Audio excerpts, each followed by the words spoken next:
Hey everyone, and welcome back. I'm RJ Kerr, and this is Let's Write an Adventure, our ongoing live stream where we're writing a D&D adventure in real time from start to finish, looking at all the nuts and bolts and taking our time to dig into the processes and thought processes that go into, well, creating a full-fledged adventure. So this is kind of a deep dive, slow scroll through the process of adventure writing. Really getting into the, well, like I said, the nuts and bolts. So this time we are moving out of our the last few weeks where we had been focusing on the initial maps for our adventure, and we're getting back now to fleshing out some of the gaps that we have in our adventure outline. So if you're just joining us for the first time, we are working on an adventure where our characters are hired by one of the community leaders of a town called Skysong Gulch, uh, and they've been hired to recover the last known deposit of our MacGuffin, an item known as cold iron that was lost in a glacial fortress slash mine that was once ravaged by disease and now lies theoretically vacant. The community says they needed to protect themselves from the foretold coming of the Bloodgood Sisters Hag Coven. And while the characters are led to believe the village plans to fight these evil fae with the cold iron, but when they return, they discover the village actually intends to pay off the hags with this cold iron, thus completing an ancient pact. Now, the party then has to decide whether they're going to kind of wash their hands of this, turn over the cold iron, and go, hey, give it to whoever you like, or if they're going to try to oppose the Bloodgood Sisters in some way, leading to our climactic encounter, or, well, leading to them moving on. That's one of the cool things about TTRPGs, right? D&D is that the characters can decide what they do. But anyway, we're going to go ahead and dig back into the Berg because since we've been working on the maps for this, we have um, we found we found some gaps in there, right? We already knew that we had some gaps in the rooms, but we found some things that needed to be shifted around and added and kind of built out as we go. So let's go ahead and screen share here real fast. And so specifically in our most recent session, we were talking about the mine tunnels, right? Because as you may or may not recall, the the tunnels on the mine level take up a huge amount of space on that map, which is good. The idea was that we want a pack of hungry ghouls to be lurking in the mines, hunting the adventurers as they move about. Um, and and so we have a nice wide sort of playground for that to occur as the characters search through the tunnels looking for what may be the third and final key that they need. Um, but with that amount of size, we want to make the tunnels, navigation through the tunnels, become a tactical decision, right? We want there to be consequences for turning left or right, that kind of thing. And so we divided our tunnel sections into five groups, or yeah, five groups. And in three of those groups, we inserted gas hazards. So vents that jet the gas that caused this cackle fever, this magical disease that swept the Berg and caused its evacuation oh so many centuries ago. So we've gone ahead and added those in here in sort of a very rough way. You know, section B, gas hazard, and what happens when a creature passes through that. Now, we might want to add a little more variability to that, so that so that sometimes your players can decide they're going to roll the dice. Because we place these in spots where, we're imagining the characters are being pursued by this very dangerous group of ghouls, and maybe they turn a corner and they realize, oh, it's a dead end to one side, and the other side leads through this infectious gas. And so now we have to make a decision. Do we brave the gas, or do we turn around and try to fight our way back through the ghouls? And so we want to give them a chance that going through the gas won't be uber dangerous for them, that it won't, immediately infect them. We've done a little bit of that with the Constitution saving throw, and a DC 13 is not huge. It's somewhere between easy and moderate, so 10 and a 15. But we may decide that we want to add a little bit more variability to that in some places, and in other places, maybe we want it to be a straight roll. So maybe we say something like, oh, we can make one of them a curtain. One of them we can make sort of a spider web of cracks, or we can make them all that. Let's start with giving them all some variability, and we'll decide later if we want to adjust that. Let's see here. So let's say something along the lines.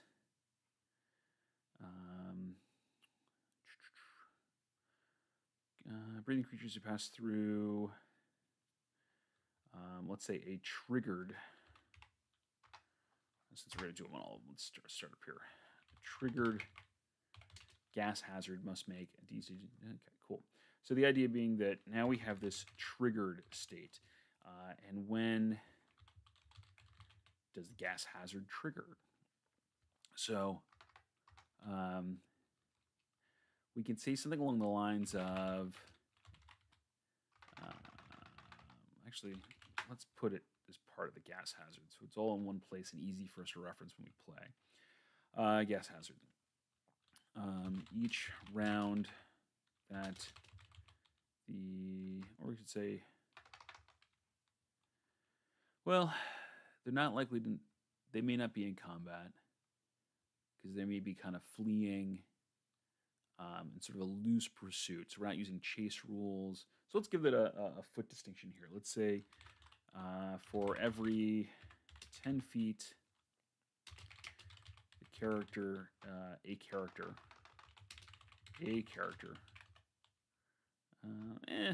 let's say every 30 feet.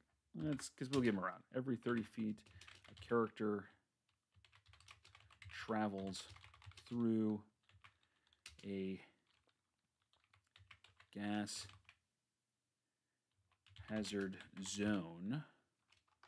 And gases, I'm getting happy with those Z's, huh? Roll we'll say a 1d4 on a 1 gas hazard triggers. Cool. So that means that when we go through and we add our detail, we can create a zone in here specifically, as opposed to just making it a like a straight line kind of like tripwire trap. Instead, we kind of create an area where maybe there's cracks in the floor, where the gas is kind of seeping up in inconsistent geysers or veils. And so as the characters move through, we roll a 1d4, and on a 1, i.e. a 25% chance, it triggers a gas hazard, forcing this Constitution saving throw. And that means, too, that we can create larger stretches of gas hazards. So maybe instead of it just crossing over one section of a corridor, maybe an entire corridor might be filled with it. It gives us a little more to play with when we do this. So instead of trying to copy all of this out, let's just, or type all this out, let's just copy and paste and save ourselves the effort. Cool. So now we have these sections. So one thing that we want to do as we're kind of filling out these sections here, as well as the rest of the burg in general, both the fortress level and the mine level, is we've kind of gone through and we've hit the key encounters, right? We've put in the things that really need to be in there. And now we need to blend in some places that are more scenic and some other spots that are maybe a little more featured, things that present other challenges other than combat, or rooms that perhaps don't have anything that the characters really need to engage with, but add atmosphere to the space. We also may want to readdress this ghoul encounter here.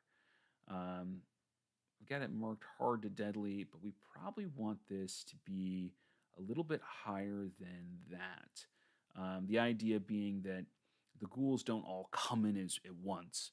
They're not coming in as a solitary pack that the characters can kind of pick off one by one as they run.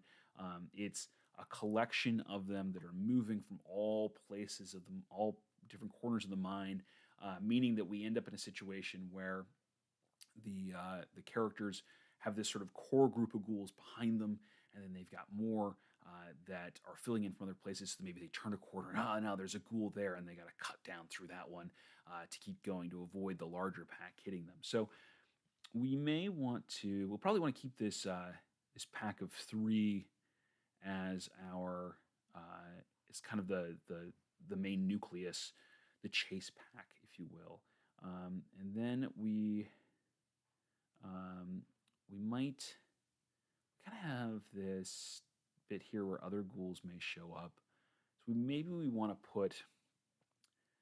There's two ways we can do this. We can put a cap on this. We can say that there's a specific number of ghouls within the mine, or we can get very kind of quantum about this, and we can create a sort of a random ghoul generator, if you will, right? Like so that every so often we roll a dice, and on a certain roll, a new ghoul appears just up ahead.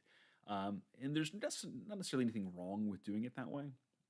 That being said, if you're kind of doing that quantum generation of ghouls, right, then that means that there's an infinite number of ghouls.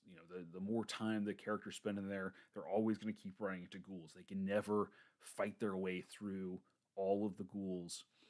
And in doing so, it kind of eliminates any sort of combat tactic, right?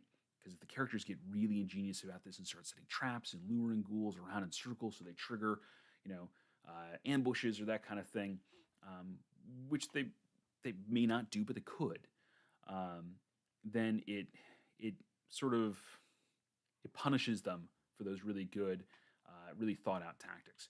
So instead, I want to put kind of a cap on here and let the ghouls be spread around, and we can dynamically move them through the encounter. So, if this was a deadly encounter, a hard encounter, let's say that there's another maybe 3. These are level 3 adventurers. Let's take a look. Let's try to balance this. We'll go to Xanathar's. And we're going to go to Encounter Builder. And we said what? Level 3. And ghouls are, what, a 2 to 1 here? Is that what they are? Because I think they're a 1. Let's find out. Ghoul. Yeah, Sierra 1. Okay.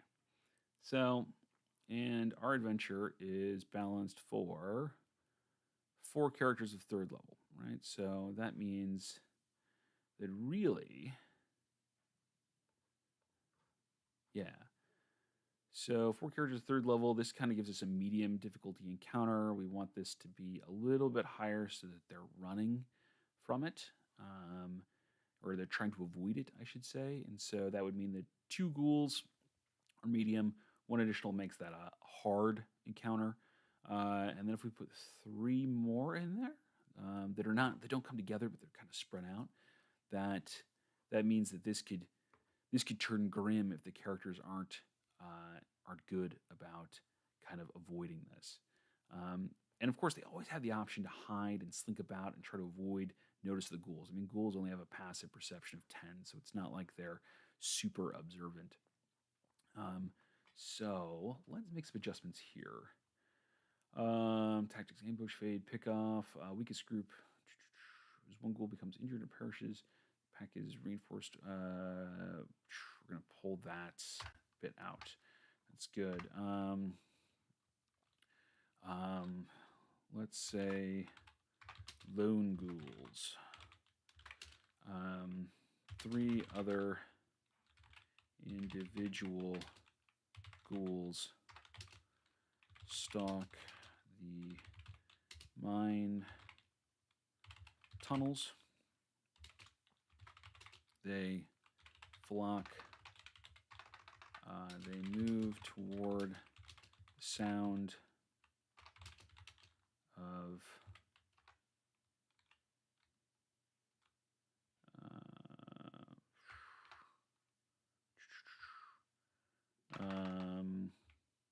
they begin hunting. Let's say they begin hunting the characters if they become aware of the presence of prey. In this case, our characters being prey to them. I want to bold that so I pay attention to it when I actually go through and play and edit this. Cool. And so we can kind of sprinkle those about. Something that I might do for this then is create a sort of an adversary roster, if you will, right? Where these are really active elements that are in this particular portion of the adventure, right? So I'm going to say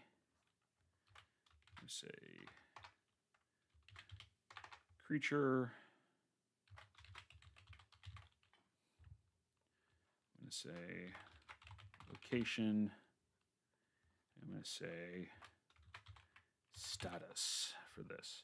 And the idea is that we've got 3 ghoul pack.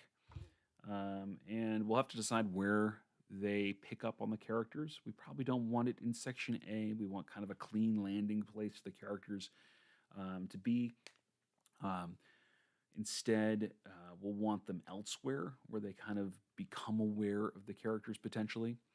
Now, let's see. So we'll find out where we want that, but they're going to be what we call active, meaning that they're not necessarily aware of the characters in there when they start. They're not alerted to the presence of something, so they're not necessarily seeking, but they're wandering around. They're roving. And then we want 3 others. We're going to say 1 ghoul. And we'll figure out where to put them. And this one we're going to say, I'm going to say static. I guess is the term I'll use for that. 1 ghoul, static, 1 ghoul, static. And this is the starting status for us for this, where the idea being that we've got 1 active group that's kind of roaming around. The characters might run into them at any point. 3 other ghouls that are relatively static where they are. They're kind of doing their thing in a particular spot. Maybe they're feeding, maybe they're digging around, but they're in 1 kind of general location. And then as the characters enter this area and the ghoul pack becomes alerted, they're hunting for the characters, they're looking for them, the other ghouls may then become active and begin kind of wandering around. Or they may go on alert immediately too, that kind of thing, so that they start responding in real time to the presence of the characters. And this little table here just gives me kind of a quick, kind of puts all their initial positions at my fingertips. The nice thing about doing it in Notion is that as I play the game, I can update them right here. So especially if we kind of like end a session and it's in the middle of this hunt, I know where everybody is and I know what they're doing in terms of the ghoul pack or in terms of the ghouls as we play. So let us think about where we want to put these. I should probably get the credit map up, shouldn't I? Let's see. Let's see about getting that up. Let's find it. Usually like to have these things up before we are here.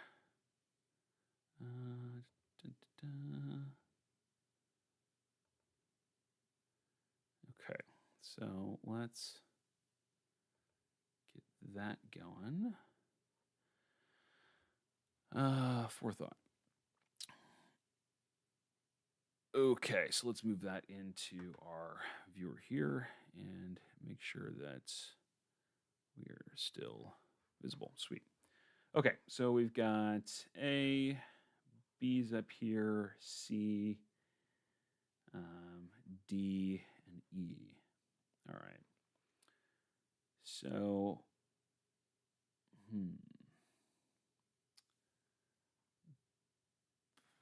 B is something of a corner. So we could decide to put our ghoul pack there to start initially. That kind of gives them a clear line here. We might put them lurking about in C. I kind of want to put them in C. That way, either way the players go, they're kind of in a position to catch up or follow. And then we could put our 3 kind of floaters in B, E, and D, so the characters run into them. Yeah, cool. Let's do that. All right, so the ghoul pack is here. So let's say ghoul pack. A pack of 3 ghouls rove this section of the tunnels looking for prey. If they become alerted to the presence of characters, they begin stalking them. Okay. And so they're a reactive element, right? They're actively paying attention as they're looking around, which means that we're probably not using their passive perception specifically when we play the game. For them, they're probably making active. Well, I guess they'd start on passive perception initially, and then go active once they're on alert. But in any case, they're close enough that they're likely going to hear the characters unless the characters make a real point of kind of slinking about. And then these guys can stalk the characters and try to catch them, try to ambush them. And then we said what? There's a ghoul here, so we're going to say ghoul. A single ghoul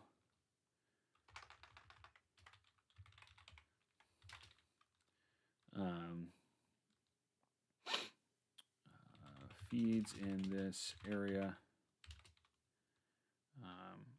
if they become aware of other prey or other ghouls. They go to investigate. Cool. And we can kind of do the same deal for D and E. We might give them different actions, but that means section, what was it, section C, section B, section D, and section E. Cool. So that gives us playable content here, a little bit of information. When we eventually go through and kind of clean up our notes at the end here, we'll clean up this section.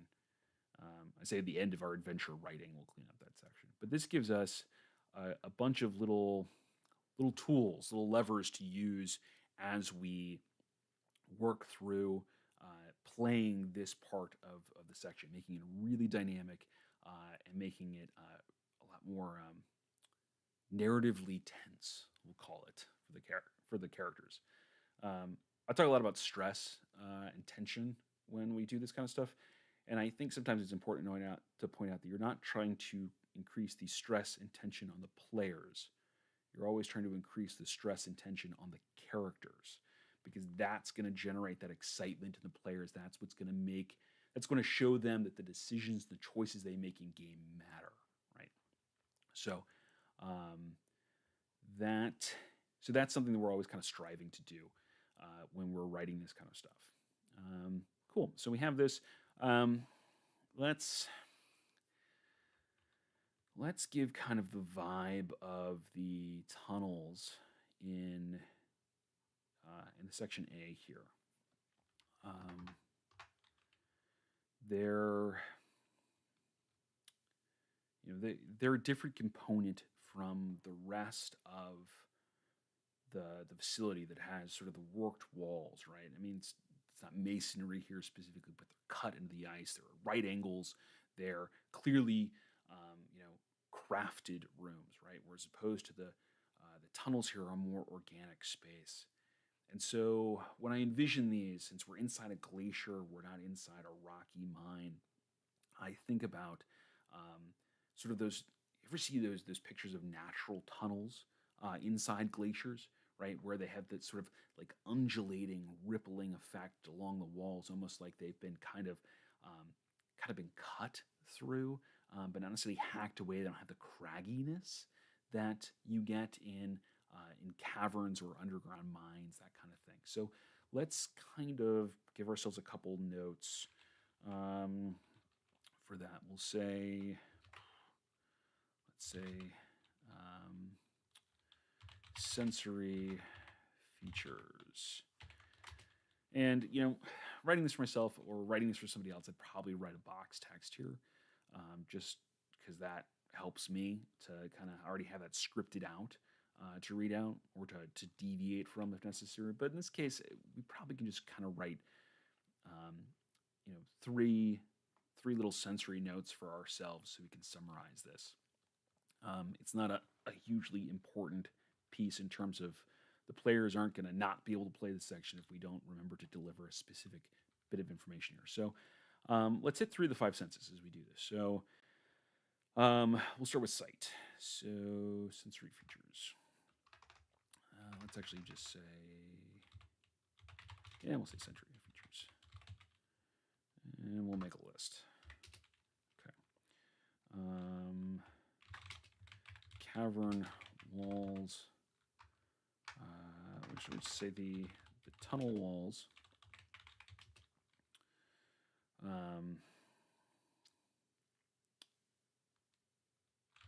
Have a rippling, undulating quality to them, as if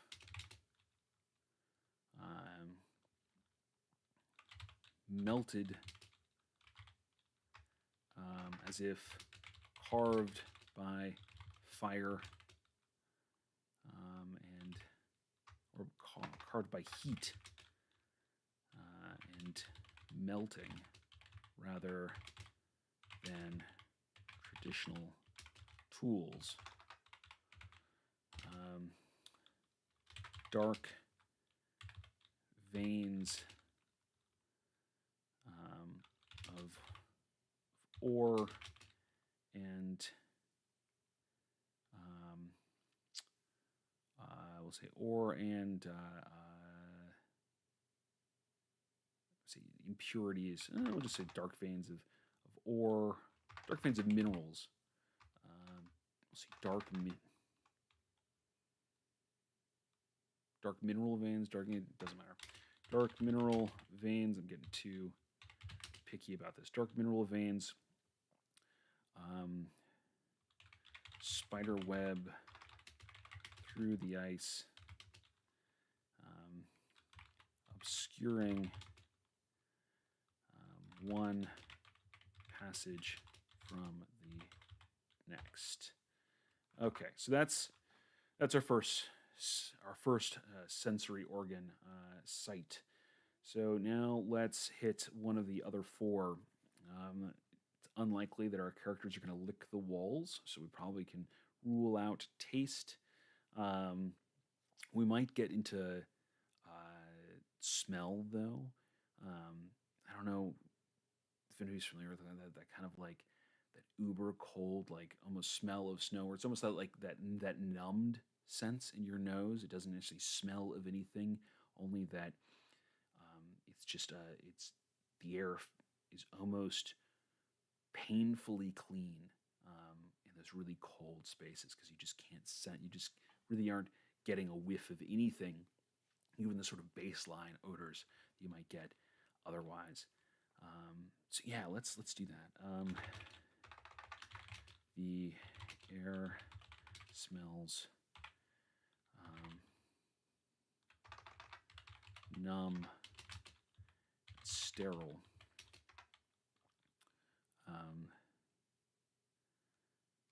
The air smells numb and sterile. The lining of your nostrils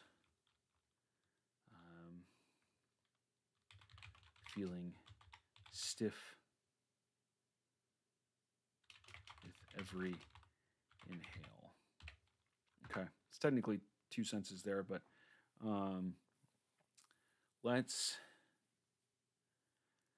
we could talk about touch here, right? Because there's a thermal difference in this space, right? We could talk about how cold it is, and we could describe that, but that's kind of pervasive of the whole complex.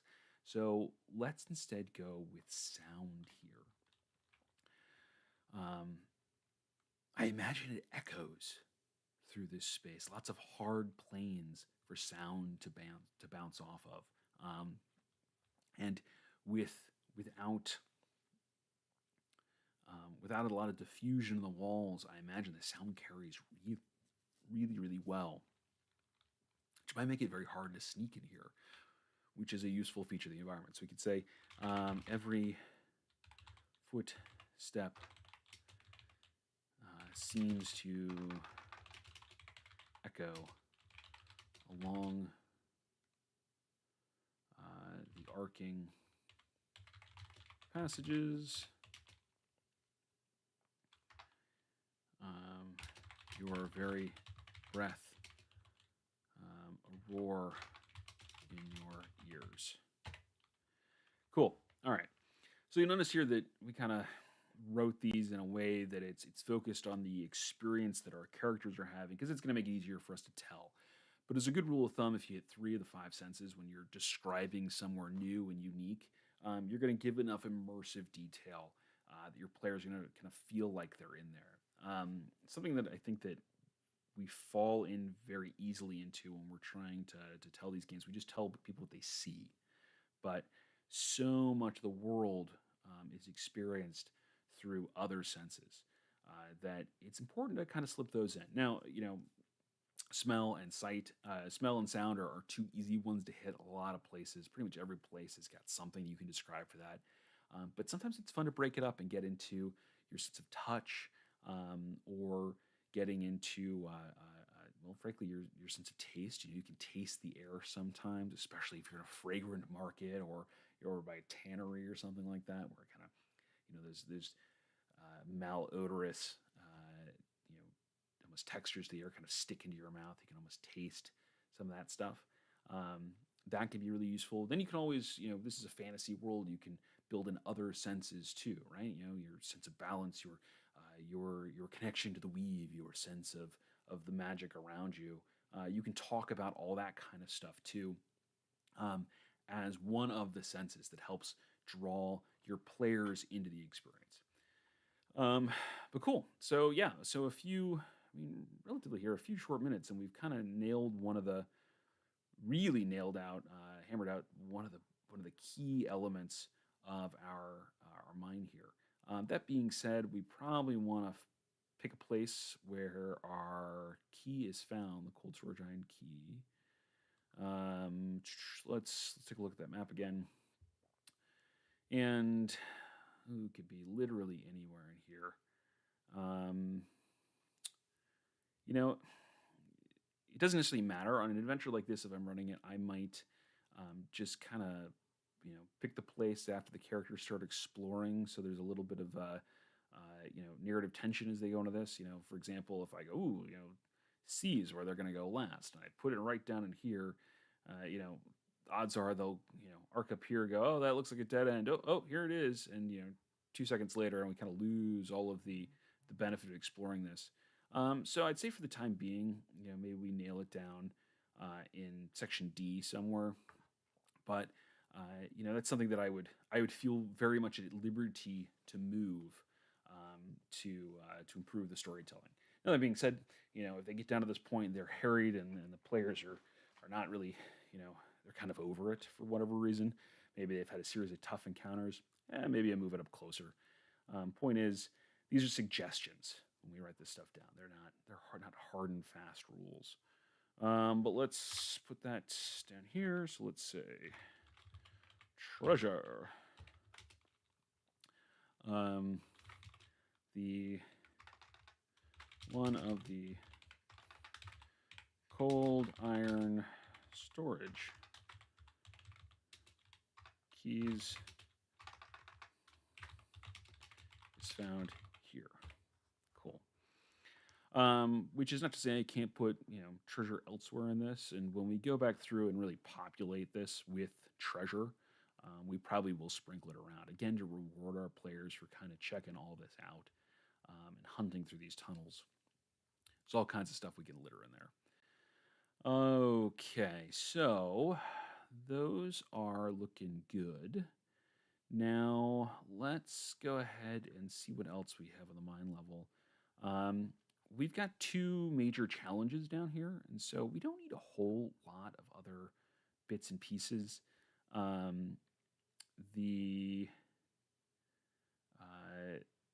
Yeah, so we can probably put, we've got we've got an encounter here, we've got our MacGuffins there, we've got a challenge, we've got, we've got the hunt through the mine tunnels, and that kind of deal.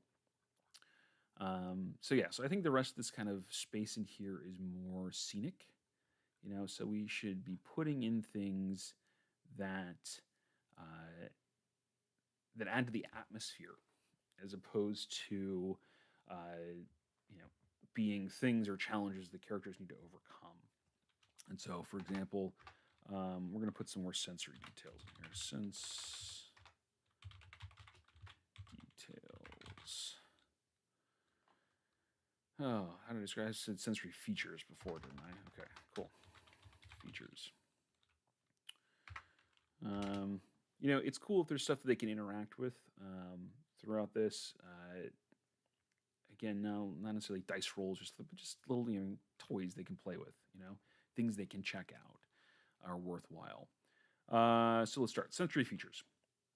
In the ore processing, so let's start with. Let's see.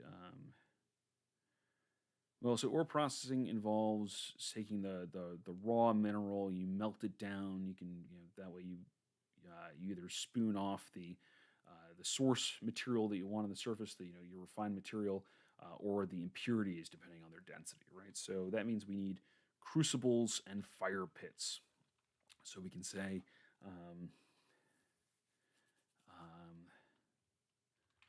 The walls of this room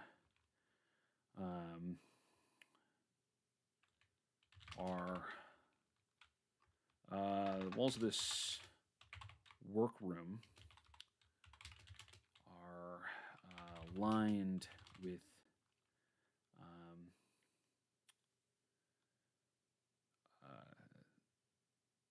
long, thick, with long ridges where dripping water refroze to the surface.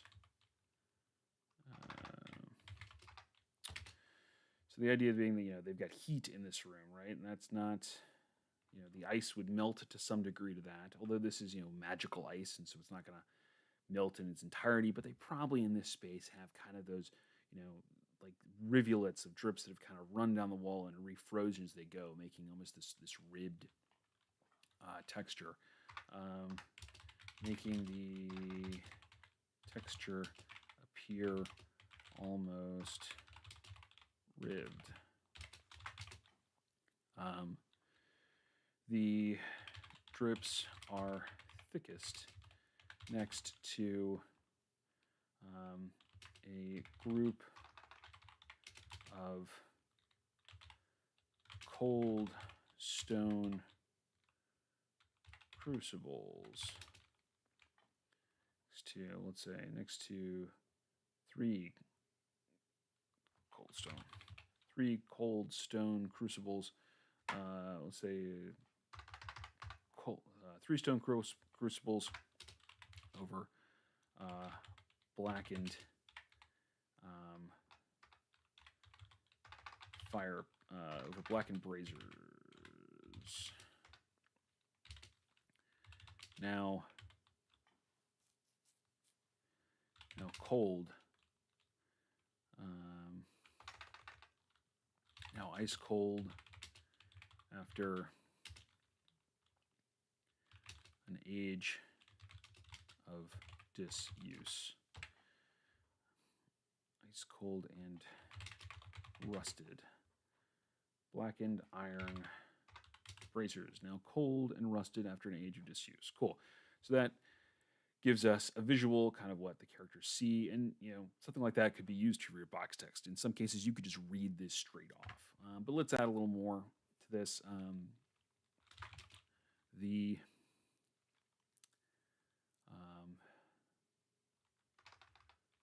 Let's see, ancient soot and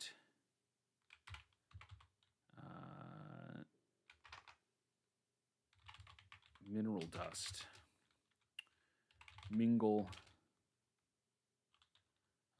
in the stale air to create a smell like smoking metal. Cool. Sound doesn't necessarily.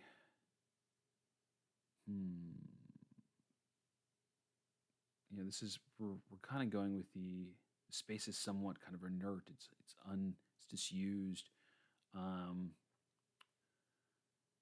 We could say that. What else would you feel in a space like this? Maybe the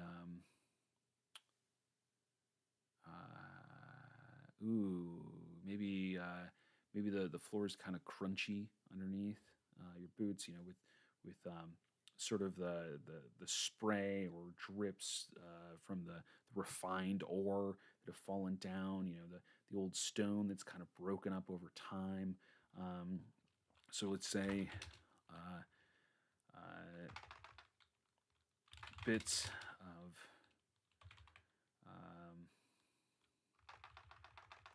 say gravel-like hyphen that gravel-like bits of ore of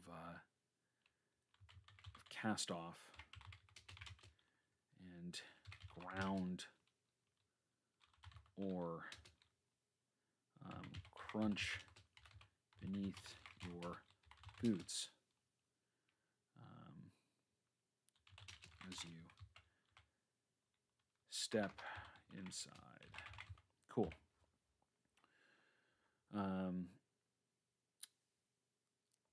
We might also say, I also imagine kind of this is ore processing, not ore storage, right? Yeah, because we've already got that going on there. Okay, cool. Yeah, so let's say then,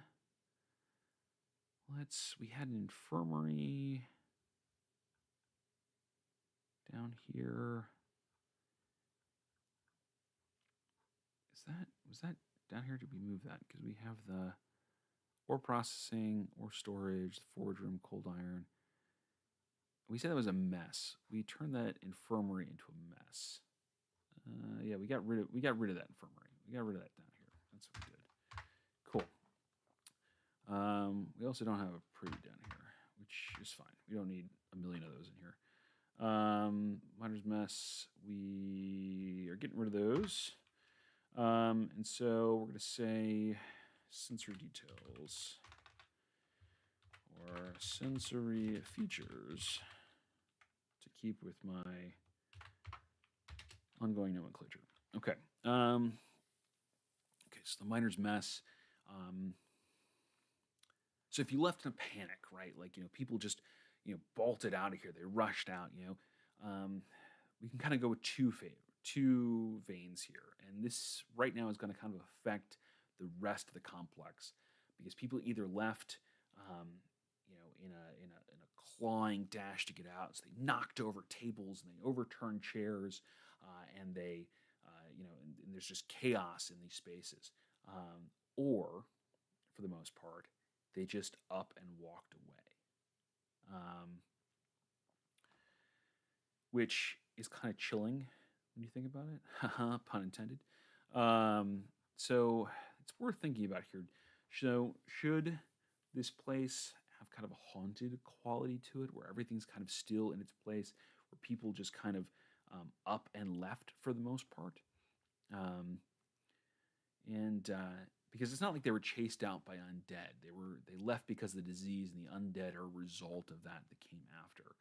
Um, the the ghouls that are here might have overturned a table or two, but they wouldn't necessarily just run about knocking things over for the sake of it. So I kind of like the idea of it being still, almost a frozen moment of a haunted place in time, right? So let's say um, tables and chairs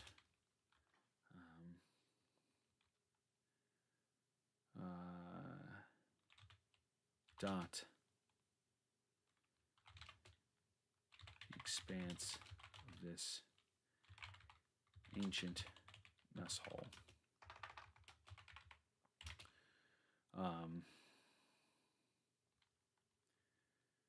Let's see here. Plates, cups, still holding the desiccated, nope, not dedicated, desiccated, there we go, the desiccated husks of, the desiccated rinds of food and drink remain in place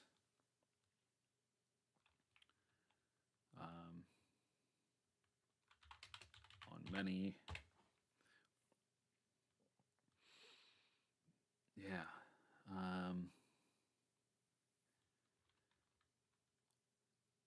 let's see. Plates and cups still hold the desiccated rinds from frost covers everything like a layer of dust. Okay. Yeah, because I imagine some of this stuff would be better preserved. It would still dry out. It would get old. Like if you leave, I don't know, like a wedge of lime or lemon or something in the fridge for too long. It may mold, but it, especially in that extreme cold, it tends to just kind of like shrivel up, right? So you just kind of get a little bit of that mold, but it's not, kind of not melted or completely destroyed like it might be in more more temperate or tropical conditions. So okay. That being said, you would probably get a tinge of rot in the air. A tinge of rot pervades the frigid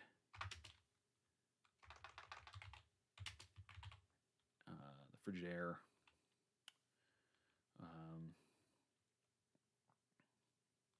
Okay, that's all we need. We don't need to get more complicated with that.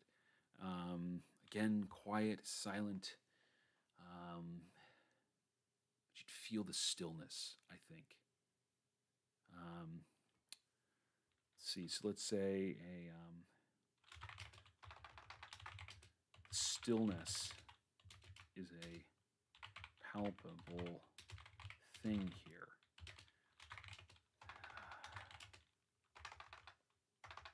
As if time itself laid down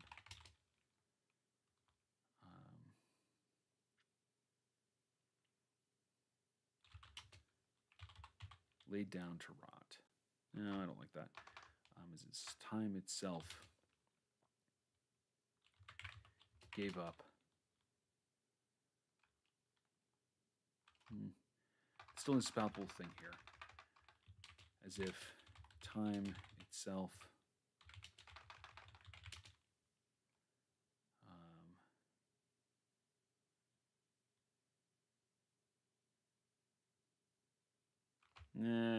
don't know. Let's see here.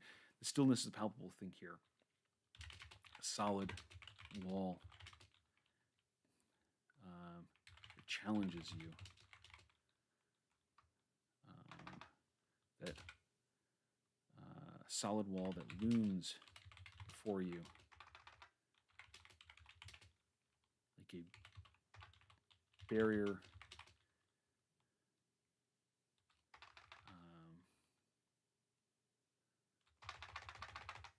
That looms before you like a taboo. Cool. Let's call it that. Okay, the stillness is a palpable thing here, a solid wall that looms before you like a taboo. Kind of gives, again, a feeling here, this sense of disquiet in interacting with that space.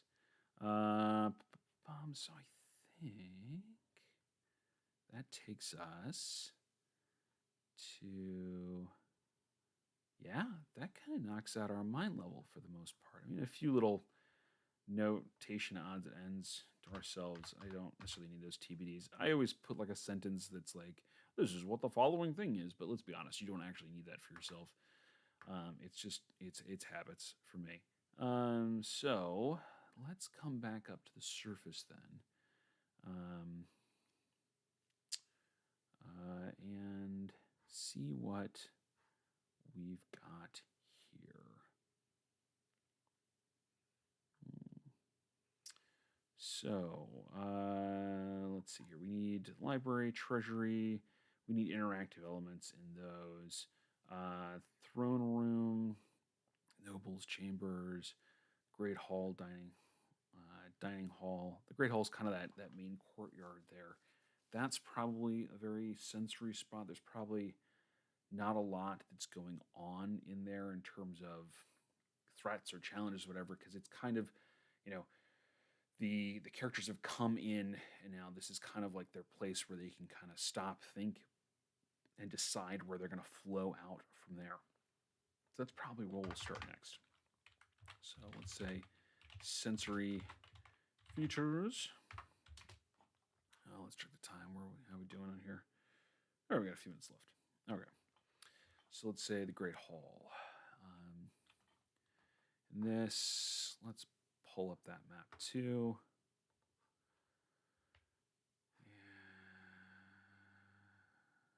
Cool. All right. So, yes, we have kind of this large cavernous space, right? Where like on a castle, that would be open sky we'd see above. There'd be an airiness to it, but not here. There's probably almost a sense of it's almost probably more like a cathedral in some ways than a courtyard. So we've kind of got those big, maybe tall vaulted ceilings held up by these pillars of ice, these columns of ice. Okay. The ceiling, we should say a ceiling of arching ice. Soars, let's say a vaulted ice. Soars above you, faintly illuminated by the sun,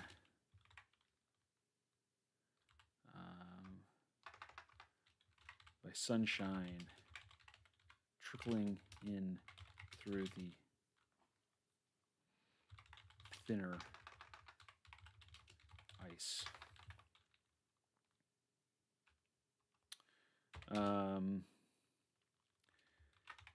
Huge columns of carved frost.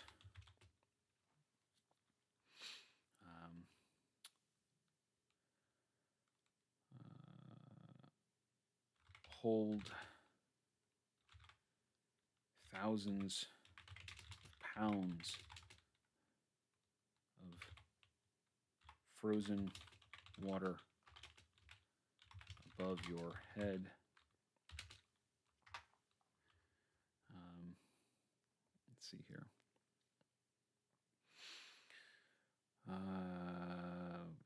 Something we talked about when we actually describe this. We narrate the entrances and exits and all that kind of stuff. I'm not going to worry about writing that now.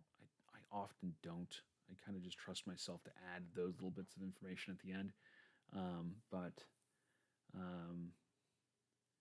Yeah, so we're kind of going with this sense of grandeur and how huge this is. So that gives us a start. We might build this out. Okay. So I think the echo is probably the next thing.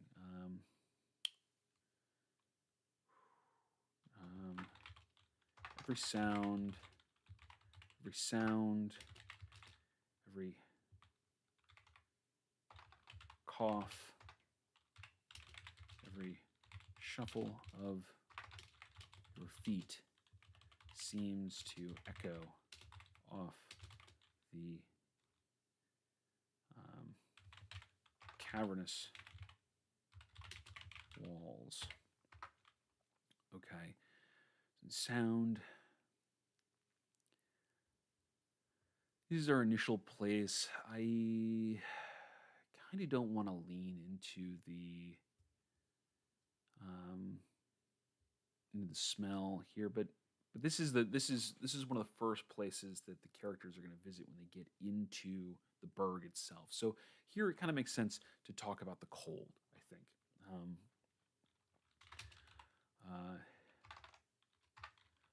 Let's say a ponderous, bone deep chill lives in the air, oozing from every icy wall and frosted passage. Cool. That gives us that. All right. I think that's probably where we're gonna go ahead and cap that here today. That's good. We've got a couple of these sort of feature rooms, or I should say scenic rooms, kind of knocked out. Our mine level is looking pretty good. Fortress level still needs some filling in, but that'll go pretty quickly because we still have the key elements knocked out in there.